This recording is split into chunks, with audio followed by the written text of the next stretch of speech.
Chiseled in stone, the Sabbath commandment is God's invitation to man to maintain close and frequent contact with his Maker.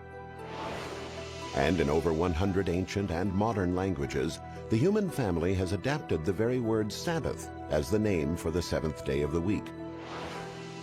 But for thousands of years, there has been conflict and controversy over the proper observance of the holy day.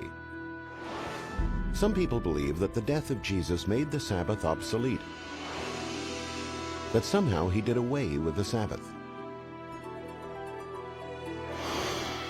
In the 2nd century, the first day of the week, the day of the sun, became a popular day of worship for some Christians. In spite of the popularity of sun worship and the Sunday laws of emperors, many Christians continued to worship on the seventh-day Sabbath. In fact, Christian churches that abandoned the Sabbath were in the minority. But that didn't last. Sunday became an established part of Christian worship. The minority who kept the seventh day suffered through dark times of trial and persecution, but eventually interest in the Bible Sabbath revived. The matter is clear. It takes only our own records of days and weeks to make an end of the argument. It is the seventh day, the Sabbath of creation, that we need to keep holy. And now, the story of the Sabbath continues in the concluding episode of The Seventh Day, Revelations from the Lost Pages of History.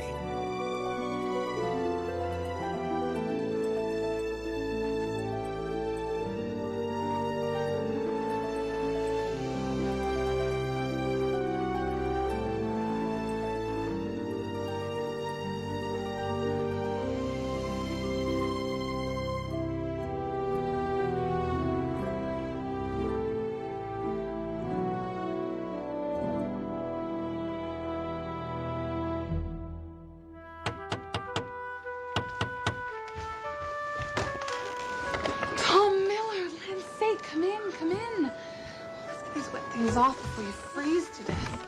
The governor sent me. It's a matter of great urgency. I must speak with your husband. He's not well, Tom, but I know he'll be glad to see you. Come and sit by the fire.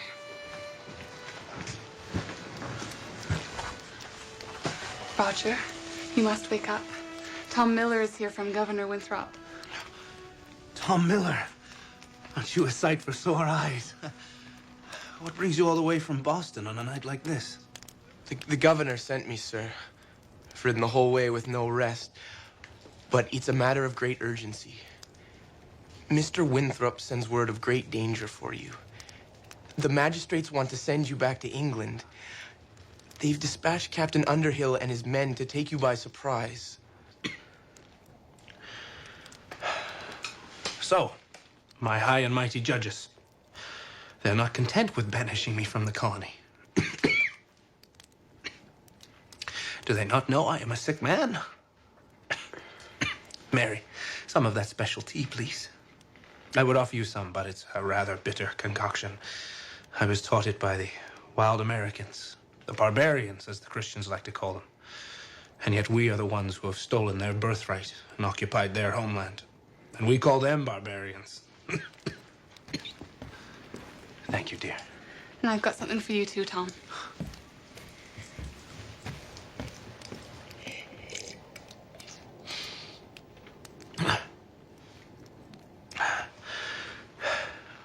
So, it seems as though they are afraid I will find refuge in this wilderness and raise an army of malcontents and nonconformists.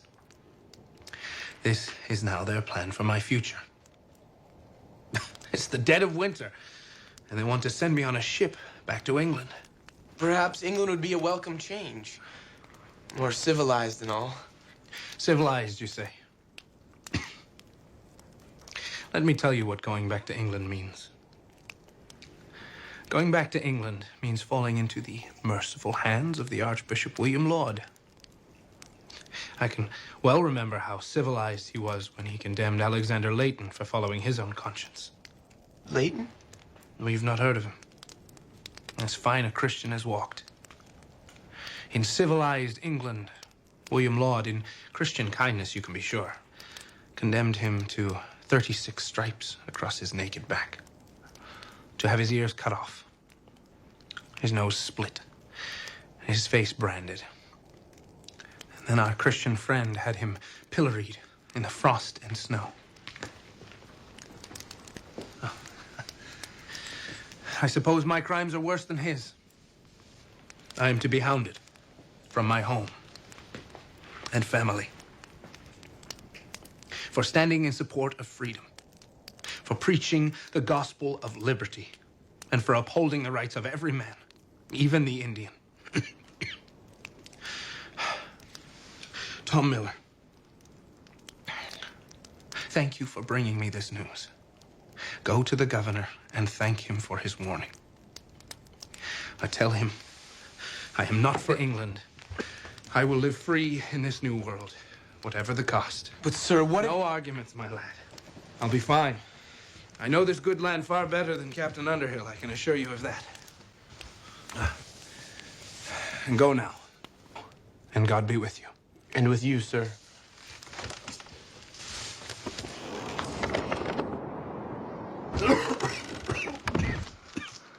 Good lad, that. Mary, those things you set aside for me, I need them now. I will leave tonight. Tonight? But you're ill. If you go out in that storm, it will be the death of you. It will be the death of me if Underhill catches me here. I must be gone and far off before he and his men ever arrive. Those things, please. Yes, I've got them here. I'm not sure which is worse, having Underhill catch you or you catching your death out in this storm. I'll take my chances with the storm any day. At least, kiss your babies goodbye. They will miss you terribly, as will I. Do not disturb them. You will all be in my thoughts every waking moment. And God willing, we will be together very soon. I must go now.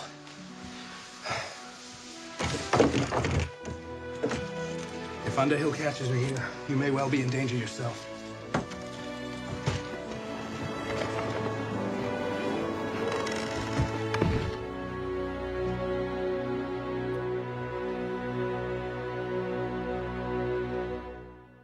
It was January 1636 when Roger Williams left home and hearth to brave the icy cold of that New England winter. His flight was an act of defiance against a repressive regime. And this was a defining moment in the cause of religious liberty. And it would have a significant impact on the story of the seventh-day Sabbath. Hello, I'm Hal Holbrook.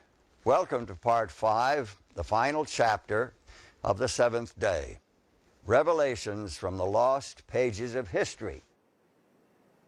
Historians and biographers portray Roger Williams as a man of strong convictions, a warm heart, and a stubborn, invincible will. He was passionate about the individual rights of all men, and he advocated the separation of church and state, a truly radical concept in a world where religion was enforced by civil law. After his escape from Salem, he made his way southward through the trackless wilderness, surviving on whatever he could scrounge up from the forest floor.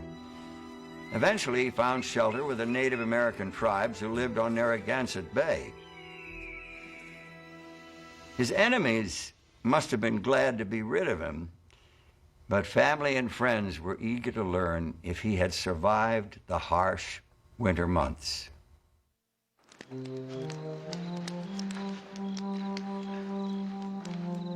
I'm sorry.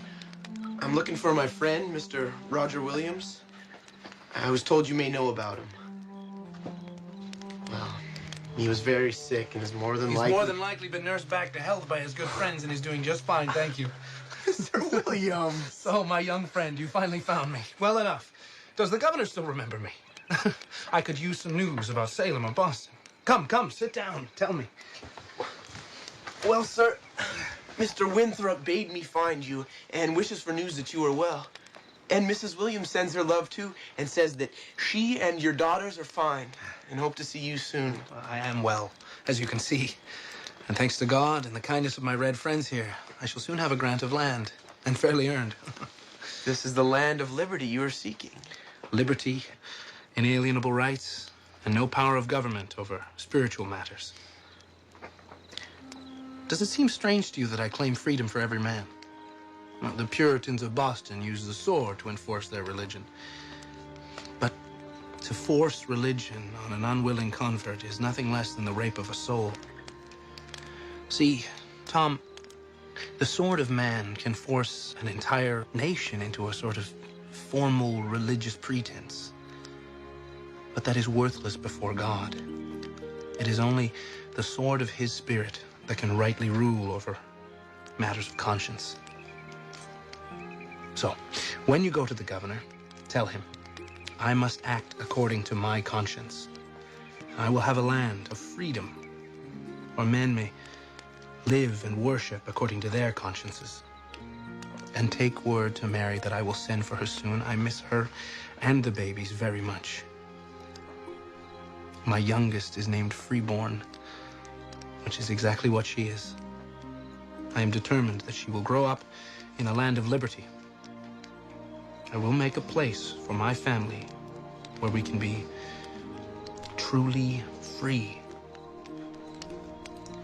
Now, you must be starved.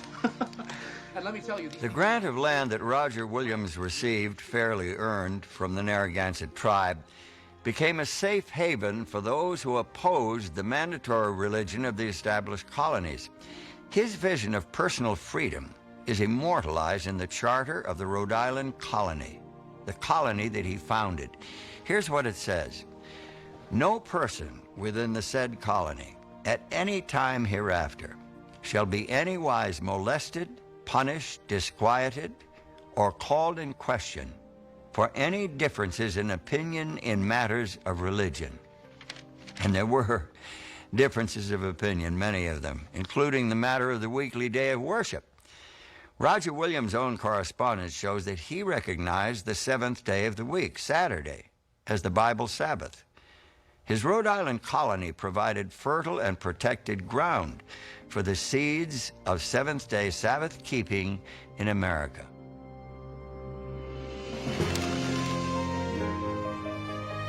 News of Roger Williams' radical new colony aroused widespread criticism in England.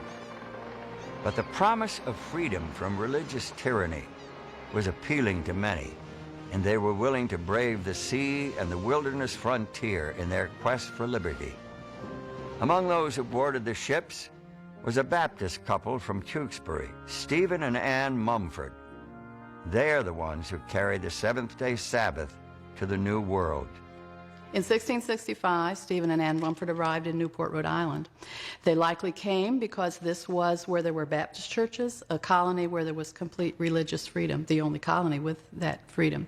They may also have come for economic reasons. Mumford was a businessman, very successful later on, and this was a busy commercial port.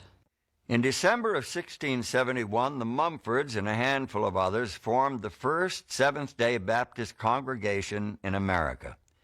The group flourished within the protected environment of Rhode Island, but when members ventured beyond the shelter of their home colony, they ran into trouble. In Connecticut, for example, members of the Newport Church were fined, even imprisoned, for working on Sunday because their worship day was Sabbath, and that was a way that the state could harass them for their nonconformity. Those early Seventh-day Baptists saw that their Sabbath beliefs and practices would stir up conflict in any Sunday-keeping community. Their solution was to heed the call of freedom on the expanding frontier. The pattern of establishing churches at the edge of the frontier, which happened over and over again, partly was because it was easier to find uninhabited land, to start the town, to start the church, to create other institutions that were conducive to Sabbath keeping and to religious freedom in general.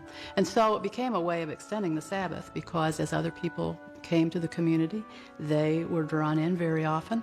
And this happened all the way across the country so that by 1900 their churches were scattered clear to California. But as the years went by, it became more and more difficult for Seventh-day Baptists to steer clear of trouble. The frontier territories became states. Some of those states enacted Sunday laws, and that brought unfortunate, even tragic consequences. Well, it must have been back about, 1885. They come out from somewhere in Ohio, the two of them. She's still in her teens. They were just married, and they came out to live their lives in the Promised Land. Danfield, that may have been the name. He was John. I don't think I ever really knew her name. She, pretty little thing, though. She, hard worker, even when she was expecting. They took that land over by the state line, 4 or 5 miles from town. They had a horse, a couple of cows, and really did a nice job with that place. They had a fine cabin and a good well, and that first year they grew up a right nice garden. Now, most folks in this area are religious. These people were Seventh-day Baptists, you know, the ones that take Saturday for Sunday. Living so far out of town, I thought that their religion would be their own business. But they did have things sort of mixed up, not working on Saturday. Sabbath, they called it, and they treated Sunday like any other working day when the other people were going to church. Anyway, things were going fine until a mean-hearted citizen brought a complaint to the grand jury. The grand jury, mind you. I thought there was no call for that, but folks were saying that John was defiling the Lord's day every week. He was only doing what he thought God wanted him to. But that made no difference. That grand jury, they tried him, convicted him, and sentenced him right then and there. He had to pay a fine or go to jail. Now, this young feller had real spine. He figured since it was a free country, he could have his own religion and follow it. He flat refused to pay. Well, sir, those deputies, they drug him right off to jail. Left his wife alone up there with a babe just a few weeks old. It was bad enough, him in jail, worrying about his wife and babe and all, but it was even worse for her. Separated from her husband, no support from anyone. Oh, 1 or 2 of the ladies did come up from town, but she was pretty much left on her own up there. She hoped every day to see him coming up the road, coming home to her. They say that she sat up by the gate holding her babe for hours at a time. A few weeks went by like that. Well, the babe took sick, and next thing we heard, the poor little thing had died right in its mama's arms. It was heartbreaking seeing her and a few of the town folk putting that little bundle in the ground. Her man in jail, unable to comfort her. No comfort in it for him either. That poor child, she just wasted away after that up there, crying all alone, night after night. Well, John, he served his time. They finally let him go. And he headed off for home, just looking forward like crazy to seeing his wife. When he got there, his neighbors were carrying something out. It was a coffin's what it was. It was his wife's. She had took sick. If you ask me, I'd say it was a broken heart that killed her. Well, he never said a word. He just followed him up to the graveyard and watched him put his wife in the ground next to his little baby. And he threw himself down and he cried till there were no more tears left to cry. He hardly said goodbye to his soul before he rode out of here. We haven't heard from him since. I just hope he found a place where he could live free. The Seventh-day Baptists weren't the only ones who moved out to the frontier for religious reasons.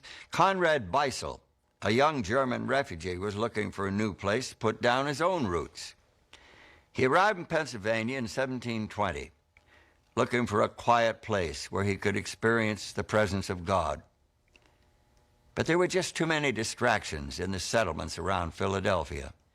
So he moved west to the wilderness, along the banks of the Cocalico Creek, in what is now the town of Ephrata. Several friends followed him there, and together they formed a tight-knit spiritual community, the Ephrata Cloister. Beissel guided the spiritual life of his flock, instructing them in doctrine and Christian living. He wrote hundreds of hymns to enhance their worship experience, hymns that are still sung today by the world-renowned Ephrata Cloister Chorus.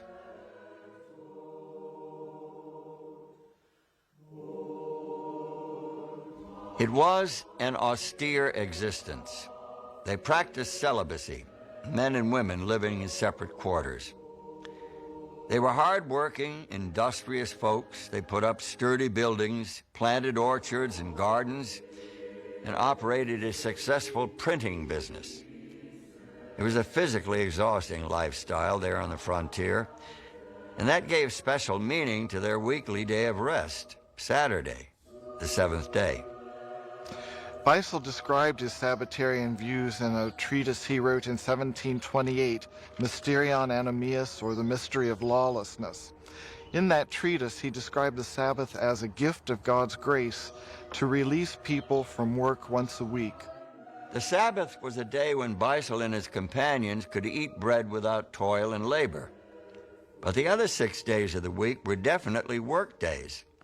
This brought Beissel's community into conflict with the Sunday laws of Pennsylvania. In 1730, the Ephrata community had legal troubles for breaking the Sunday laws of the colony of Pennsylvania. Some of the brothers were even arrested and imprisoned in Lancaster.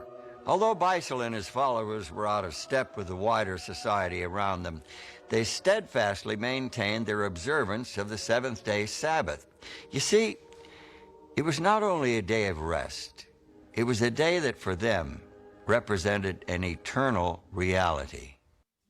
Also, his view of the coming of Christ and the millennium was a hope for the eternal Sabbath.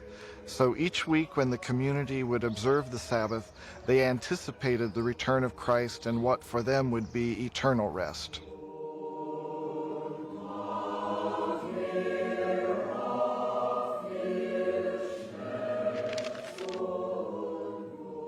Like Beissel, Nicholas Ludwig von Zinzendorf was born in Germany.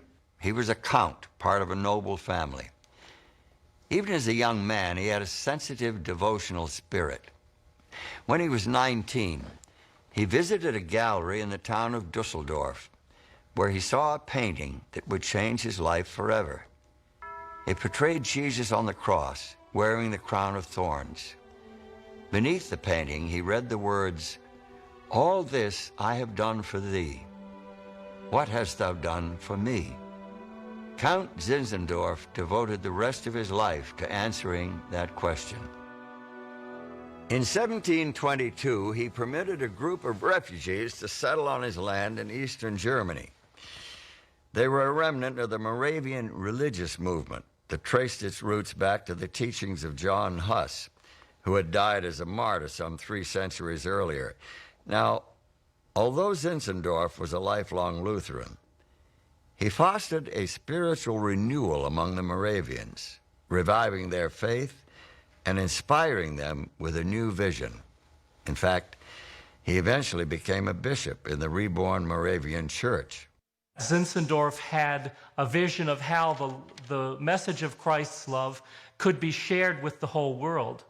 And so beginning in 1732, he sent the Moravians out all across the world as missionaries to take the gospel across cultural boundaries. 9 years later, in 1741, some of Zinzendorf's missionaries arrived in eastern Pennsylvania to begin their work among the Native American Indians. They founded the town of Bethlehem. And a short time later, the Count arrived to help organize the community and advance its mission. Nicholas Zinzendorf had the idea that the Native Americans were the 10 lost tribes of Israel. And so for them to become truly Christian, they needed to have an understanding of the Jewish heritage as well, which included certainly Sabbath observance. Zinzendorf felt that the Sabbath was something that was common to all men, no matter where you were from, internationally. It was a celebration that could be observed by everyone. And he felt that if he could reintroduce it to everyone, to make it a common practice, it would help bring everyone to the brotherhood of Christ. Zinzendorf himself observed the seventh day of the week as a day of rest from labor and for communion with God and fellow believers. He recommended this practice to the Moravians in Bethlehem.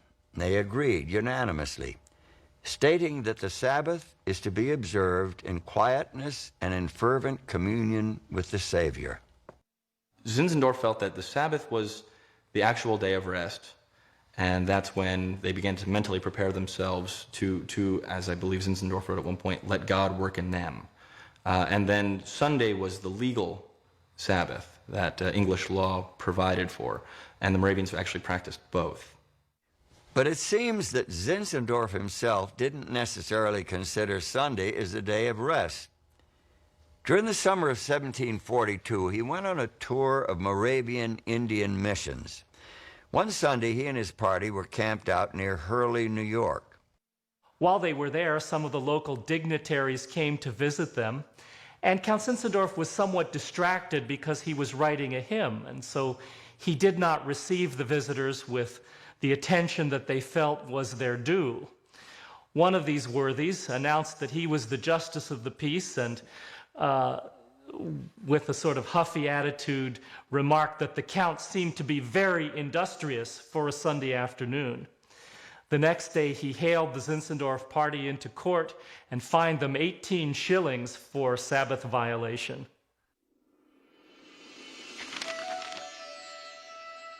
As the 19th century dawned, most Protestant churches in America were bathed in the glow of optimism. Many people believed that a millennium of peace was about to begin, but not everybody agreed. A former agnostic named William Miller proposed a disturbingly different idea. Rather than a millennium of peace, he saw the world heading to a cataclysmic crisis, a catastrophic end to this present world and all that it contains. Miller and his colleagues carefully examined Bible prophecy, using methods of interpretation that Bible scholars had used for centuries. They came to the conclusion that Jesus Christ would return to earth in glory with a vast army of heavenly angels in 1844. Thousands of people, concentrated mostly in New England and New York, accepted this view. They joined William Miller and the others in preparing for the grand climax of history. Belief in the second coming of Christ was the glue that held them together. Nothing else was worth worrying about, not their farms or their businesses, not their individual creeds and traditions, and certainly not the question of which day was the true Sabbath. And this is where the Seventh-day Baptists come back into our story. During the early 1840s, Seventh-day Baptists had a new evangelistic emphasis to share the Sabbath with other Christian believers, particularly the Baptists who were not Sabbath keepers. And so they published a series of tracts, and they began to promote these and to take them from place to place, and their members would seek to influence those who were around them, and they found, to their disappointment, that no one seemed interested. No one wanted to listen to them. But near the little town of Washington, New Hampshire, a Seventh-day Baptist lady decided it was time to make someone listen. That lady was Rachel Oakes, and the someone who listened was Frederick Wheeler, a Millerite preacher. Elder Wheeler, good of you to come. Now, give me your overcoat, and you can leave those muddy shoes right there by the door. Sister Oakes, I am curious as to why your invitation was so urgent. No serious problems with you or your daughter in your home, I hope? Nothing of that sort. Now, come along into the sitting room. I'm most eager to speak with you. Would you please put some tea on for us, dear? Do sit right here. Now then, you and your family are well, I hope, even though you were away so much. Yes, sister, the family is well. Anyway, there's not so much to do on the farm this year, since the Lord will be coming in just a few months. That may very well be. But all the same, we have to prepare for the future in case he does not return before another winter. Wouldn't you agree? Well, I suppose that possibility does exist, Now then, but I do believe... let me tell you why I appeared so agitated at services this Sunday past. and why I was so earnest about having this meeting with you. Do you recall your sermon before we shared the Lord's Supper? Of course. It was my usual message for the communion service. The need for proper preparation so that we do not take the body and the blood of the Lord unworthily. You assured us that if anyone is living in conscious disobedience with the divine commands, he is unfit to share the Lord's Supper. I am flattered by your close attention. But surely you do not disagree with my sermon, do you? Oh, to the contrary, I agree with it wholeheartedly. I agree with it even more than you do, I dare say. How so? I believe, as you do, that it is our Christian duty to obey the commandments from love toward our Savior. But when I heard you speak those words beside the communion table, I could barely restrain myself from rising to my feet in objection. Just listen to this. Remember the Sabbath day to keep it holy. 6 days shalt thou labor and do all thy work, but the seventh day is the Sabbath of the Lord thy God. Of course, I know the passage well. Yet you yourself and your congregation are in disobedience to this very commandment. Disobedience? How can you bear to face your Savior at his coming while you ignore so clear a revelation of his will? He declared the seventh day to be his holy Sabbath. How can you content yourself with observing the first day? But, sister... The first day, Elder Wheeler, which is Sunday, rather than the seventh day, which is Saturday. Don't you see? As the minister to your flock, it is your duty, your privilege, to lead your congregation to the proper understanding of the Lord's Sabbath. I confess, I have never considered it in quite that light. Perhaps it is worthy of study. Perhaps we have been so absorbed with the thought that the Lord may yet come this year that we have ignored other important issues. Yes. I must make this a matter of study and prayer. That is all I ask. I feel certain that the truth will become as clear to you as it has to me. Frederick Wheeler was deeply affected by what Rachel Oakes had said to him. It caught his attention. And he took his Bible and he took those Sabbath tracts that the Seventh-day Baptist Church had published, and he began to study them earnestly and became convinced that the seventh day was the Sabbath of the Lord. Wheeler, along with all the Millerites, was deeply disappointed when Christ did not return during 1844. But he didn't lose faith in the Bible, even if he didn't understand it fully. He continued to study the biblical basis of the seventh-day Sabbath, and he soon found that others shared his interest. Early in 1845, T.M. Preble wrote a tract in which he presented some very persuasive arguments in favor of the seventh-day Sabbath. One very interested reader was Joseph Bates, a retired sea captain and a fervent student of Scripture. Joseph Bates read T.M. Preble's material on the Sabbath that he had published in February-March 1845, and as he took his Bible and as he read that material, he was convinced that the seventh day was the Sabbath of the Lord.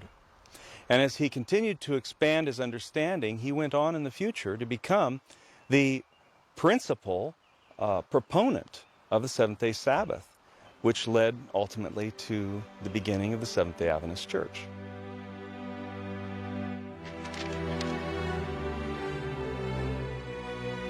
While the seventh-day Sabbath doctrine was gaining ground in America during the middle of the 19th century, the Taiping Revolution was sweeping across China. The peasants were rebelling against the ruling Manchu dynasty. The mainland Chinese government, who presented themselves as a peasant revolutionary movement, has always glorified the similar peasant revolutionary movements in the past. So in their estimation, the Taiping movement was one of the most, glorious examples, of a peasant revolution. It all started with Hung Su-Shwen, the ambitious son of a poor farmer. He wanted to make something of himself, so he set his sights on a position with the civil service.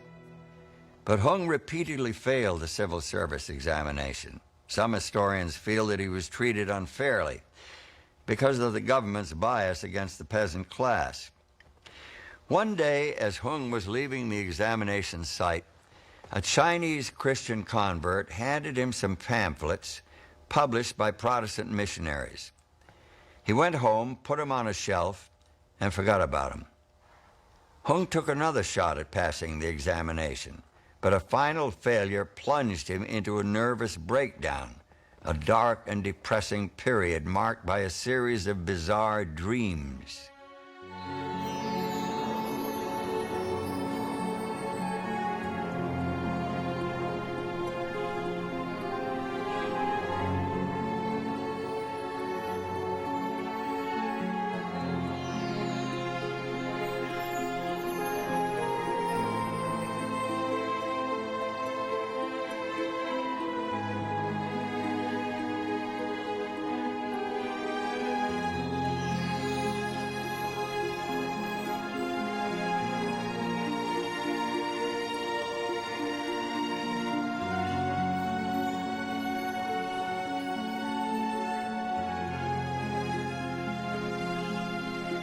Who was the old man? What was he trying to tell him?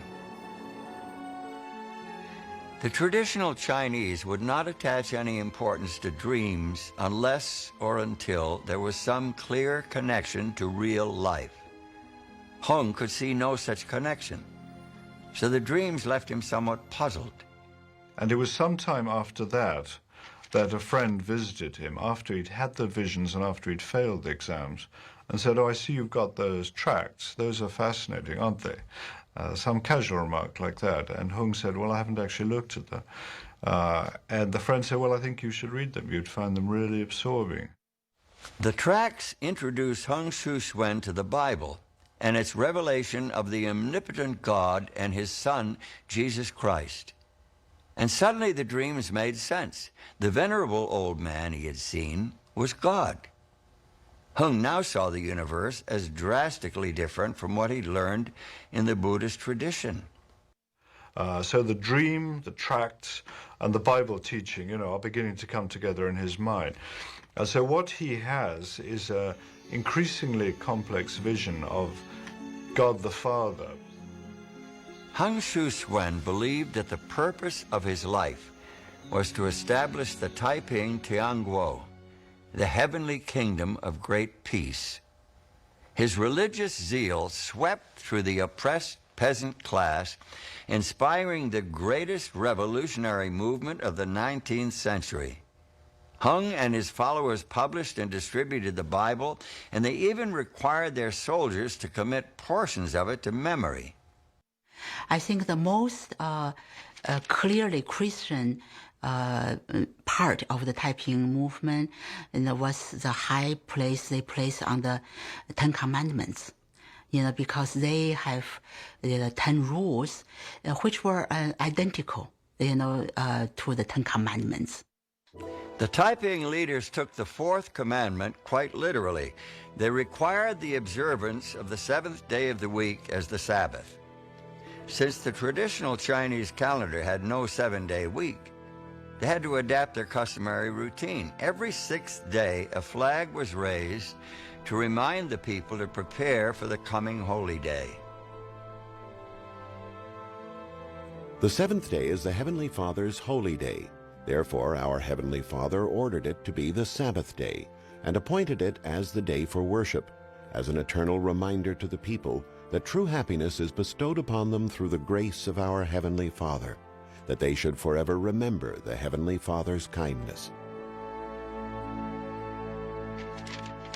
Hung Su-Shwen's efforts to set up the great kingdom of heavenly peace never really succeeded. Oh, he and his followers liberated about 40% of the empire from Manchu domination. But eventually the British and other Westerners helped the Manchus gain the upper hand. They crushed Heng Suzhuan's revolution in 1864.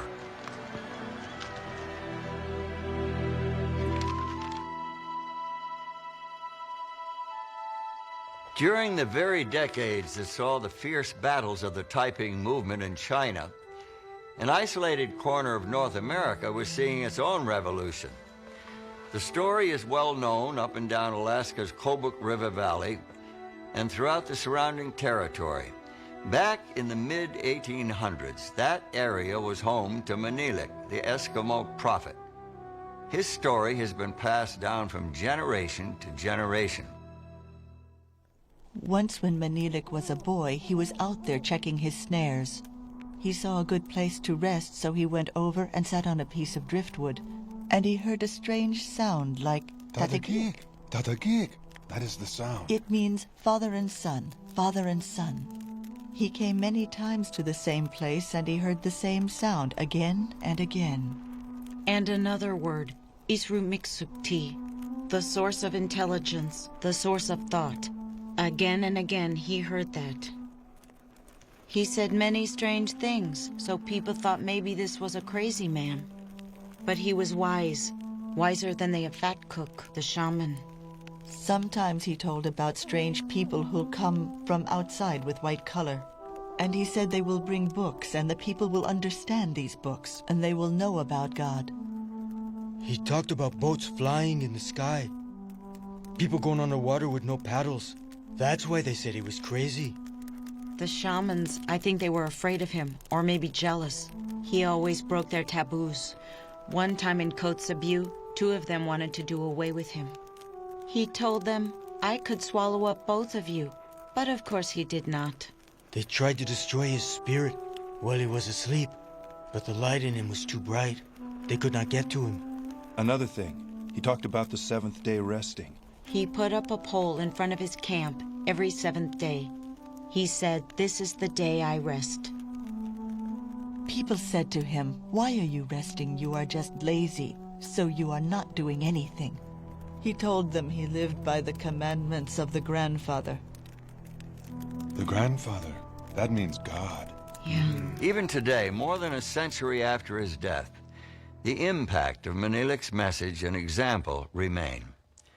Robert Mulick, executive director of the Norvik Native Community, lives and works in the Kobuk River Valley, Manilik's home ground. Manilik went over there and made some predictions that in the future what the Eskimo people are going to do is that they'll have capabilities of flying in the air in some kind of machine. He didn't know what it was, but he knew that we'd be just sitting there and flying in the air. The other one was that he sat on a boat and told him that, he said, someday what you'll do is you'll be sitting on this boat right here without putting any effort, but you'll be moving real fast. Besides predicting the future, Manilik was concerned about the everyday life of his people. Fearing the dark power of the shamans, these Eskimos lived under the various taboos that had become embedded in their culture. Manilik saw that this made life unnecessarily difficult for them. He set out to weaken the shamans' influence by teaching the people that they could safely ignore the taboos. And he didn't just talk. He set the example by publicly breaking the taboos himself. One of them was particularly that certain kind of berries you couldn't eat in the summer. He went over there and told him, he said, why are you afraid to eat berries? You should eat berries. And so he went over there and ate some berries and told him nothing happened to me, nothing will happen to me.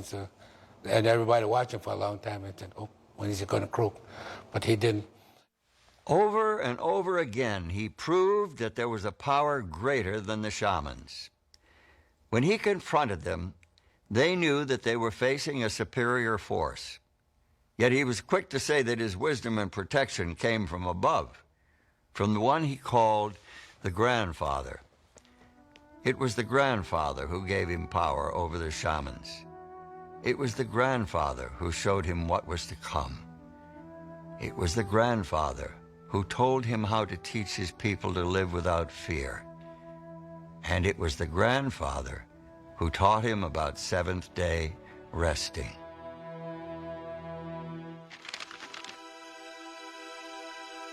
Menelik's story is just one of many where people have learned about God and his Sabbath without ever reading a Bible or seeing a missionary. Another one comes to us from a remote corner of the South American rainforest.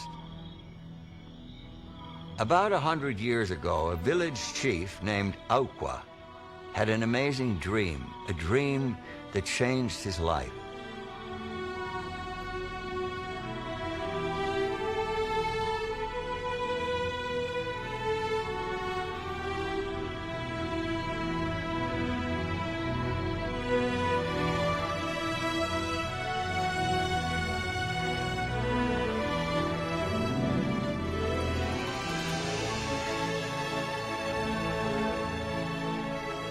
The visitor told Auqua many things. He told him about God.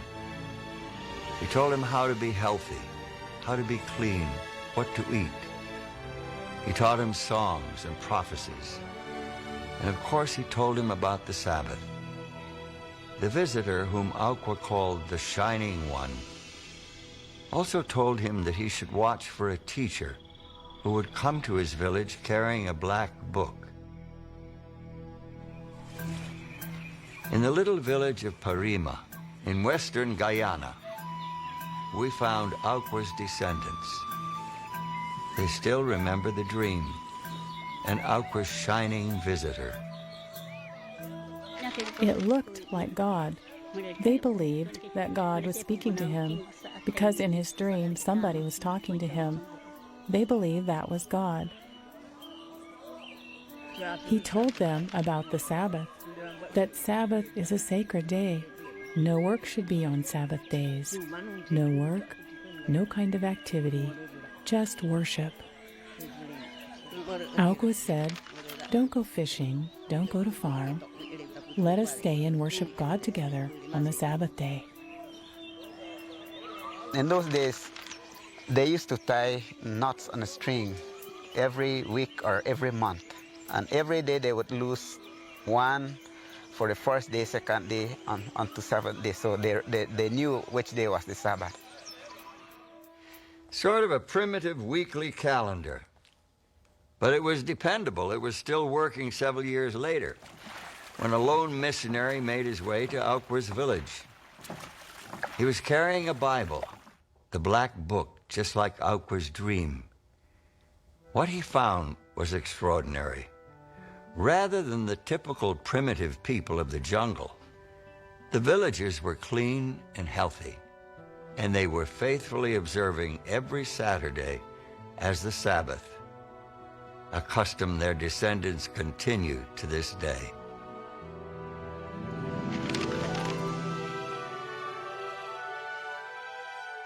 You might be surprised to learn that the seventh-day Sabbath has especially deep roots in the continent of Africa.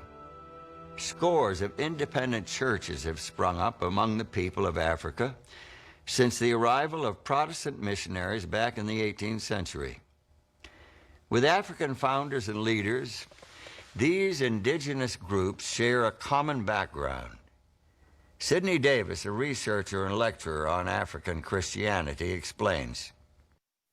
The African Independent Church movement is an expression of secession from Western imperialism, the imposition of Western culture upon the African. And so it's appealing to them because they were able to express Christianity from within their own experience instead of within an imposed culture. This widespread Sabbath observance should not be surprising. The Sabbath concept is expressed through various African languages and traditions. And I'm not talking only about the ancient Christian culture of Ethiopia that we highlighted in part 4 of our series. The KwaZulu-Natal tribe worshipped a god whose origin could not be traced. And they worshiped this god on a special day. And on this day, no manual labor was performed. People could not harvest their crops. People were not allowed to do any kind of cultivation. The day was solely devoted to the worship of this God. This day of worship was Saturday. The concept or the tradition of the seventh-day Sabbath has always been pervasively ingrained in the Ashanti culture. One needs to know that in almost every African culture, religion or the concept of God is ingrained, is intertwined in it. So the question, how for an African or an Ashanti, is really a question that shouldn't be asked, because as far as they know, it has always been part of life as they know it. Saturday in the Zulu language means the day of completion or the last day. And what I find very fascinating is that they had these concepts of the Sabbath long before the arrival of the European missionaries. The missionaries were the ones who brought Sunday worship. And up until that time, everyone knew God had only one day of worship, and it is Saturday. When the European missionaries came, they sought to introduce not only a different way of worship, but a different day of worship, which is Sunday. And because they brought Sunday worship, every white man automatically got the name Sunday white man, Kwesi Bruni, because Kwesi is a name given to a male child on Sunday, and every European is Sunday born because they brought Sunday worship.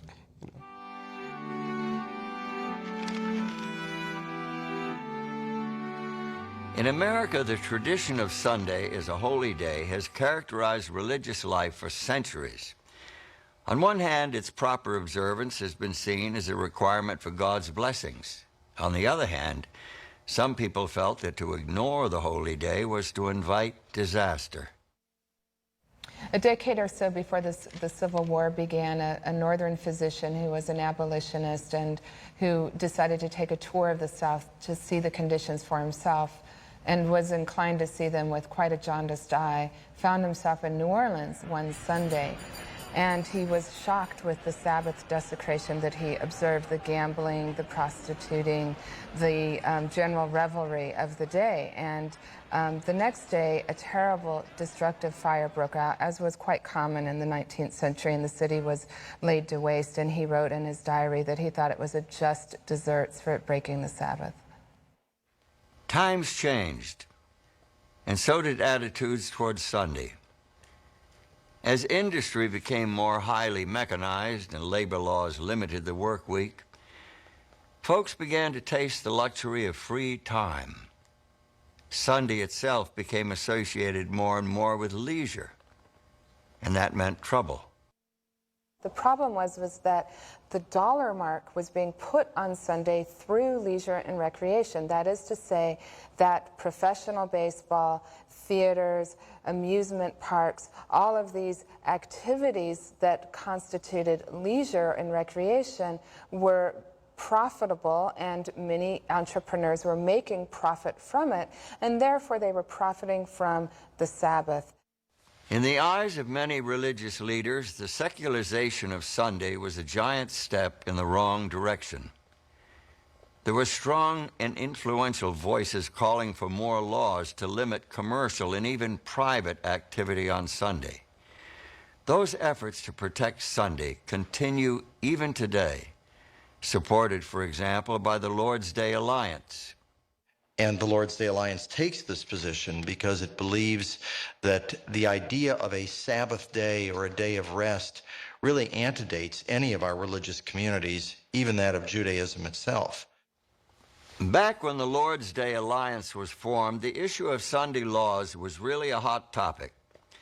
In May of 1888, Senator Henry Blair of New Hampshire proposed legislation to limit secular activities on Sundays within the jurisdiction of the United States federal government. Senator Blair made it clear that the aim of his bill was to preserve the first day of the week as a day of rest and religious observance. The bill was referred to the Senate Committee on Education and Labor, where Blair was chairman. Among those who raised objections to the proposed legislation was Alonzo T. Jones. Sir, you may speak of the power of the majority in social and civil matters, but there is no majority, however large, that can invade the territory of a man's religion. Not in this land, not under our Constitution. Mr. Jones, you fail to recognize the right, or more importantly, the responsibility of the state to protect the welfare of the people as a whole. Senator, it seems that you fail to recognize the clear distinction between man's responsibility to the state and his duty toward God. The first, he must render under the force of law. The second, duty to God must be carried out only under the force of love, and that freely, voluntarily. No law can command love. But the law of the state must protect the people to carry out their duty to God. Our Sunday law is written to ensure the preservation of the Lord's Day for the benefit of the people. An admirable goal, Senator Blair, but completely unnecessary. Our Constitution already recognizes the rights of the people with respect to their religion. Your Sunday law would add nothing to our fundamental freedoms. It would rather add restrictions. I'm afraid, sir, that you are blind to the realities of our age. If men owe a duty to God and do not willingly perform it, they become a corrupting influence in society. This proposed Sunday law would have a corrupting influence by introducing force and coercion into its observance. On the contrary, the intended effect is to enhance the Sabbath. If men do not consent to honor the Lord's Day, if their actions on that day are unrestrained by civil law, excuse me, then they trample on the very rights of those who would honor and observe the day as holy unto the Lord. With all due respect, Senator, can you not see that your Sunday bill proposes to trample on the rights of the religious minorities? Do you really want to revert to those dark ages where church and state united to force men to violate their conscience and conform to an officially established religion? Now, that is an unworthy comparison, sir. Our Sunday law is for the ultimate benefit of the whole society. Is it not a legitimate function of the state to legislate on behalf of the common good? The common good of which you value so highly is not served by restricting the rights of one man's conscience in order to enlarge the rights of another. It is best served by the freedoms upon which this republic was established. State-sponsored religious coercion defies the clear intent of the Founding Fathers. But this law provides an exemption for those who wish to worship on another day. Jews, Seventh-day Baptists, your Seventh-day Adventists, for example, who observe Saturday as the Sabbath. So where's the problem? The problem is... Why, just this morning, Mrs. Batum of the Women's Christian Temperance Union addressed this committee in support of such an exemption. She has conferred with representatives of 9 different groups who observe Saturday rather than Sunday, and you know how many of those approved the exemption? All of them. Every single one. Senator, I have great respect for the temperance principles promoted by Mrs. Batum's organization, but she does not speak for my denomination on the question of exemptions. Come now, Professor Jones, are you about to object to exemptions that would certainly benefit your group and several others? Yes, sir. As a matter of fact, we do object. An exemption clause would not change the proposed law so as to modify our opposition. Here is the principle, Senator. If the law were just and perfect, an exemption would not be necessary. Another thing, an exemption clause is nothing other than a toleration clause in disguise. Toleration is not liberty. It is merely a form of condescension, the majority putting up with the opinions and convictions of the minority. Our Constitution guarantees not tolerance, but rights, and we claim those rights as American citizens. Mr. Jones, without yielding the point, let me move to another question. How would you react if we were to rewrite this bill as a Saturday law, with Saturday as the Sabbath, not Sunday at all? I suppose you would take a very different position. To the contrary, Senator. All laws that attempt to force the conscience are manifestly unchristian and unconstitutional by their very nature.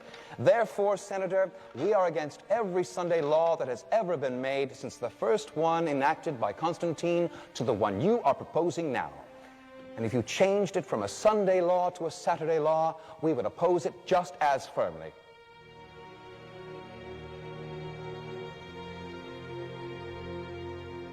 Senator Blair's bill never made it out of committee.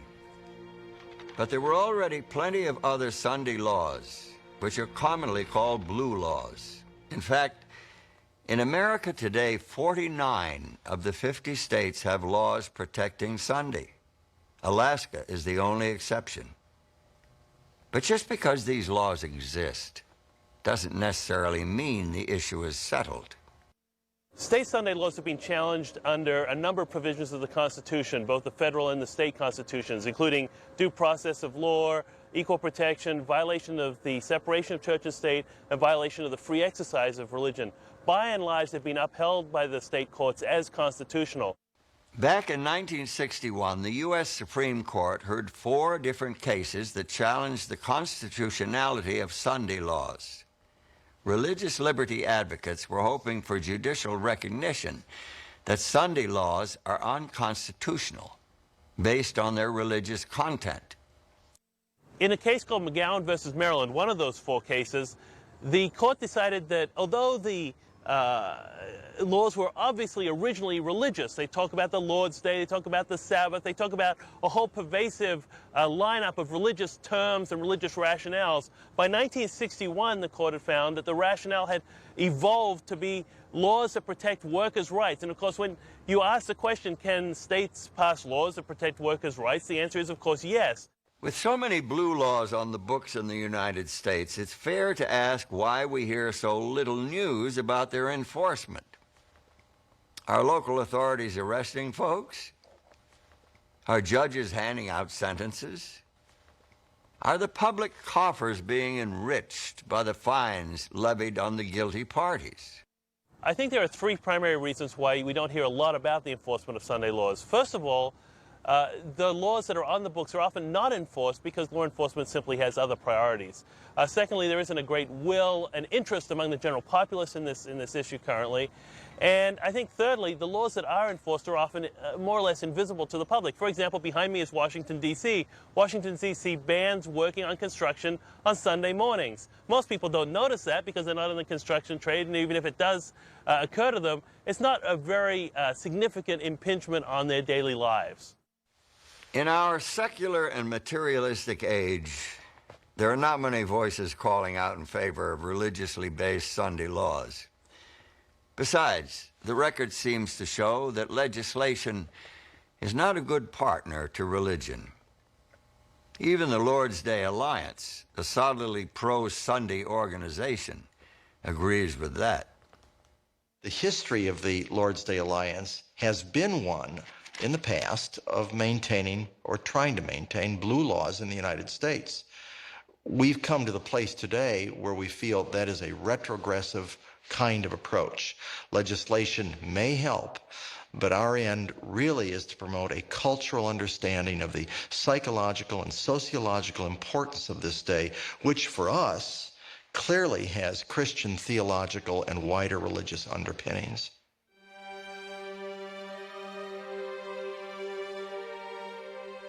History proves that in matters of religion, persuasion is better than force. But even today, it's not at all unusual for people who keep the seventh-day Sabbath to come up against laws that restrict the free exercise of their religion. In 1982, I was employed as a full-time worker by the state of California Department of Food and Agriculture. Quasi, I had applied for a position as a plant quarantine inspector with the California Department of Agriculture. He received the appointment and went to the post to look it over prior to actually reporting for duty.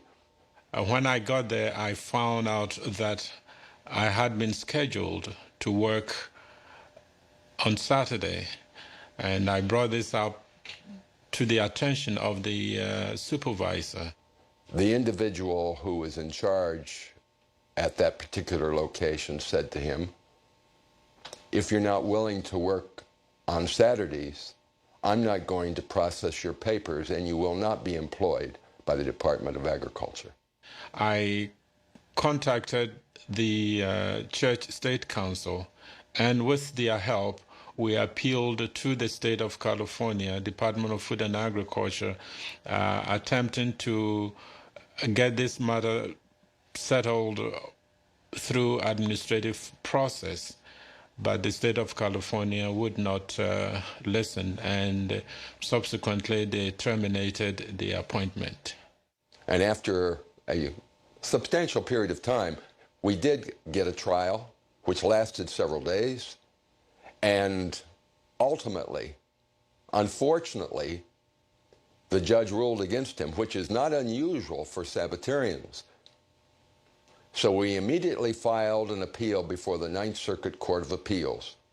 The matter was ultimately brought before 3 judges in the Ninth Circuit, and they ruled in his favor, reversing the trial court judge.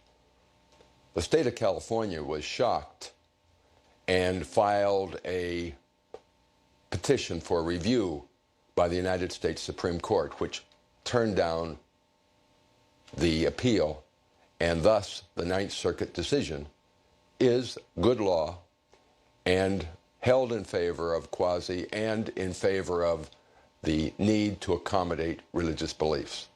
From the beginning of this process to the end, took about 17 years, but we pressed on because we believed that we were doing God's will. And secondly, we believed that others could benefit from our ordeal. Losing your job because of your Sabbath beliefs seems like a minor matter compared to what's happened in some places. For example, back in 1973, the leaders of one large African nation ordered all citizens to spend 1 day a week repairing roads and bridges and maintaining their communities. Sounded like a great idea, on the surface at least. But the National Day for Community Work was Saturday, and that meant trouble for thousands of Seventh-day Adventists. Enter.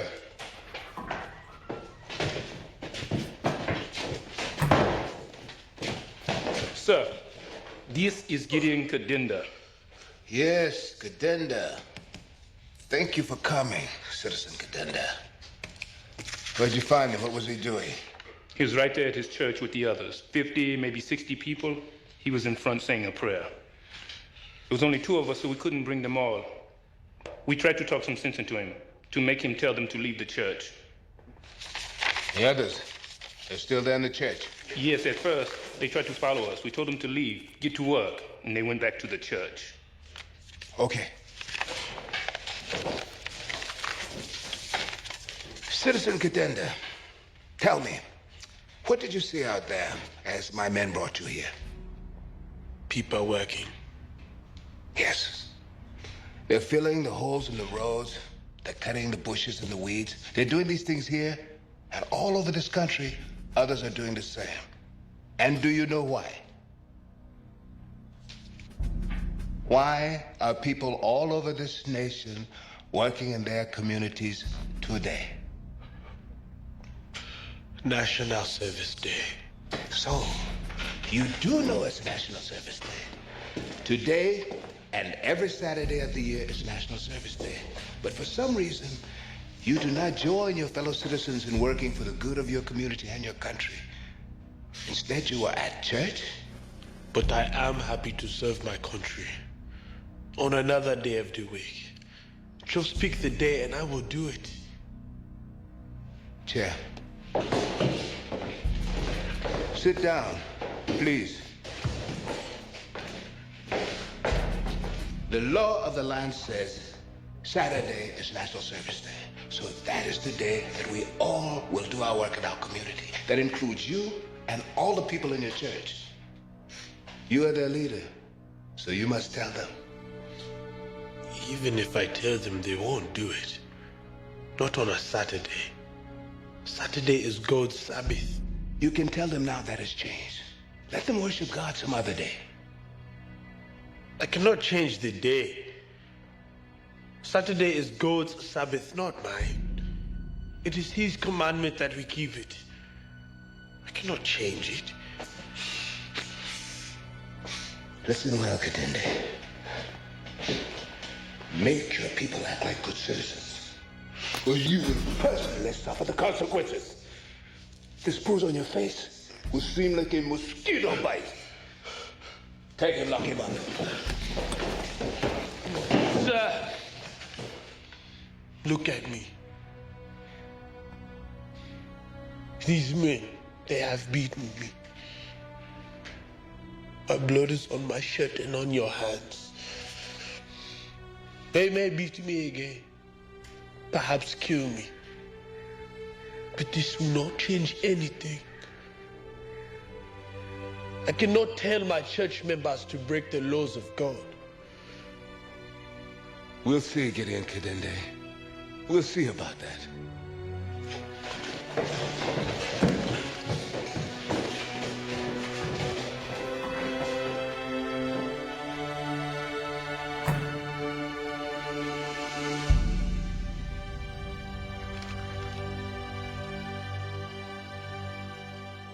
Seems that Sabbath keeping can be expensive, inconvenient, and even dangerous.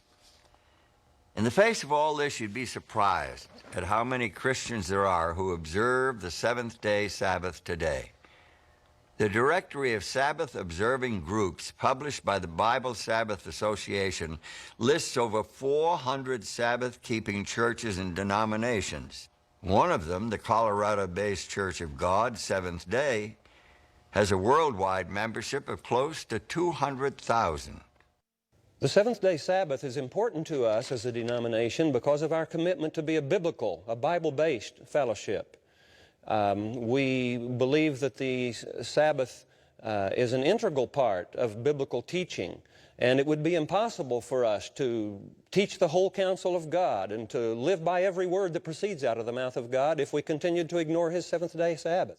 It was back in 1896 that the Church of God and Saints of Christ was established by William Saunders Crowdy in Lawrence, Kansas. Although he was a Baptist deacon at the time, Prophet Crowdy received a divinely inspired view of the keys to salvation, one of which was the Ten Commandments. This naturally led to his observance of the seventh-day Sabbath. While it appeared that he was introducing something new, Prophet Crowdy actually reestablished a form of prophetic Judaism that has shaped the lives of men and women since antiquity.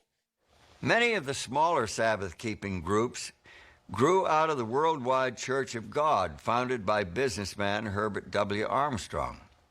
The story has an unlikely beginning. You see, it was actually Armstrong's wife who got him interested in the seventh-day Sabbath. It happened back in 1926. In Eugene, Oregon, Mr. Armstrong's wife was convinced by a neighbor that she should be keeping the seventh-day Sabbath. The lady proved this to her from the Bible. When she told Herbert about this, he was irate. So irate that at one point in their argument, he said that he would divorce her if she continued on this fanaticism, as he called it. She said, rather than divorce me, why don't you look into it and see whether or not I am correct? Herbert Armstrong didn't divorce his wife. Instead, he accepted her challenge and spent several months studying in a nearby library. To his amazement, he could not prove her wrong. He had backed himself into a proverbial corner and could reach only one conclusion. Saturday, the seventh day of the week, is the Bible Sabbath. This became a hallmark of the church he founded. Herbert W. Armstrong died in 1986. The new leadership of the Worldwide Church of God took the denomination in a different direction, bringing it into line with the majority of the Christian world. This included shifting their day of worship to Sunday. The changes cost the church about half its membership. We see a very different picture when we look at the Seventh-day Adventists, the preeminent proponents of the seventh-day Sabbath today. Membership totals more than 13 million in some 200 countries and is growing rapidly. Although their theology is firmly rooted in the Protestant tradition, Seventh-day Adventists have been a special target of criticism because of their uncompromising commitment to the Bible Sabbath. a commitment that some opponents see as a denial of the Christian's freedom in Christ.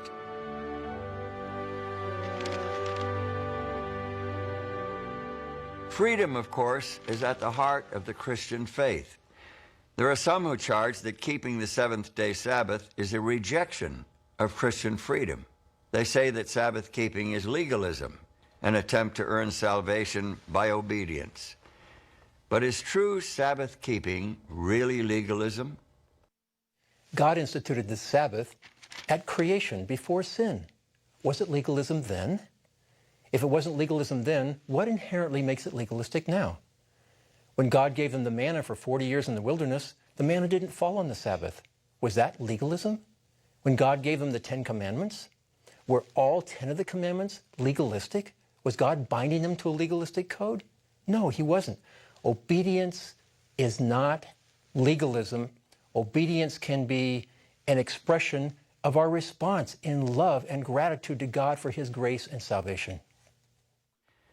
Now, most Christian theologians agree that salvation is based on God's promises, his covenant, rather than on a person's behavior. Therefore, they insist that keeping Sabbath in obedience to the commandment is not necessary. Seventh-day Adventists agree that salvation comes only on the basis of God's promises, but they see the Sabbath as an important part of man's relationship with God.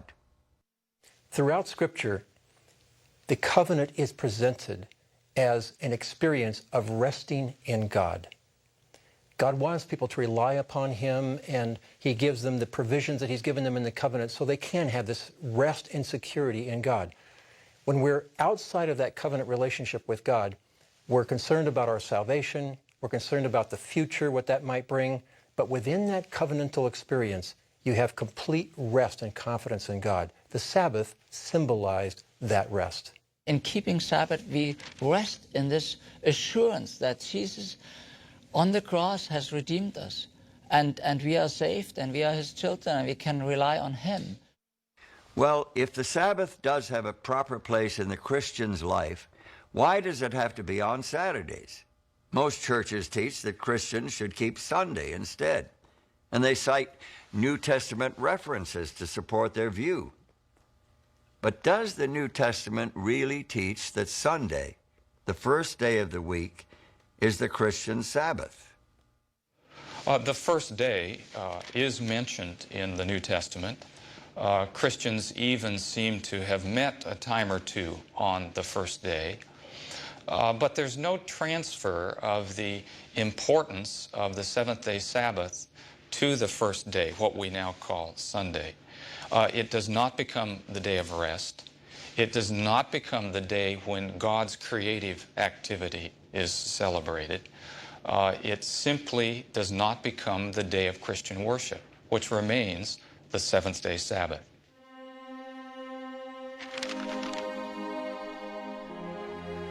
But here is another consideration that is often overlooked: the place of the Sabbath in Bible prophecy, particularly the prophetic book of Revelation, also known as the Apocalypse.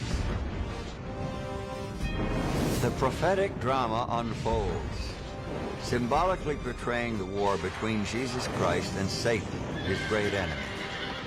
It's the conflict of the ages, sweeping across the stage of human events. It culminates in a thrilling climax heralded by the appearance of angelic messengers.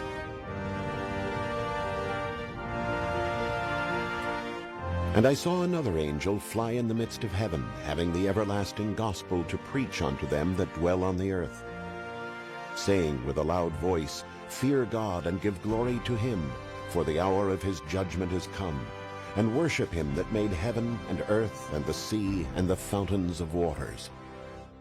In the context of the closing scenes and phases of this drama, with the hour of the judgment having come, earth dwellers are to worship God.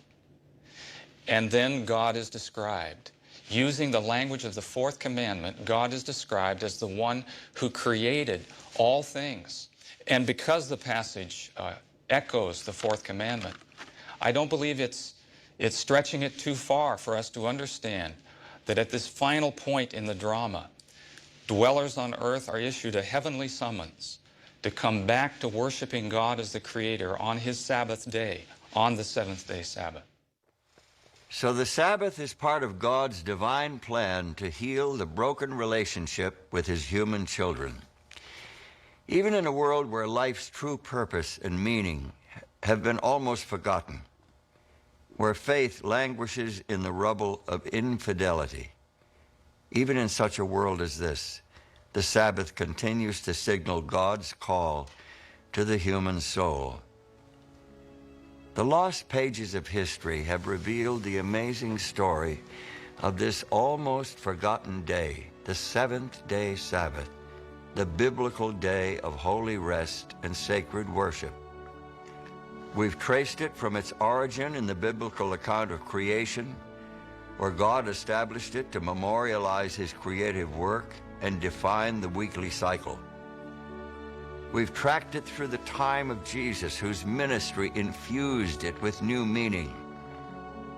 And we've seen how it lived on despite the attempts to regulate it, bury it, or ban it.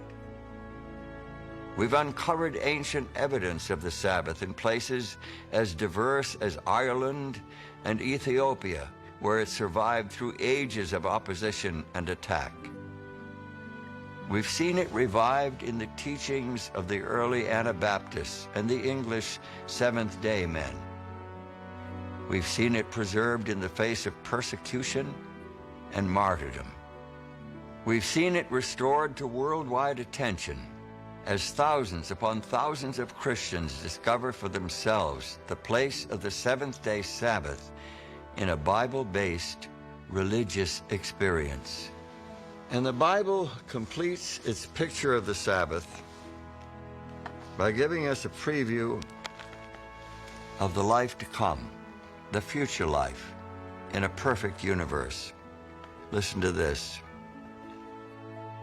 As the new heavens and the new earth that I make will endure before me, from one new moon to another, and from one Sabbath to another, all mankind will come and bow down before me, says the Lord.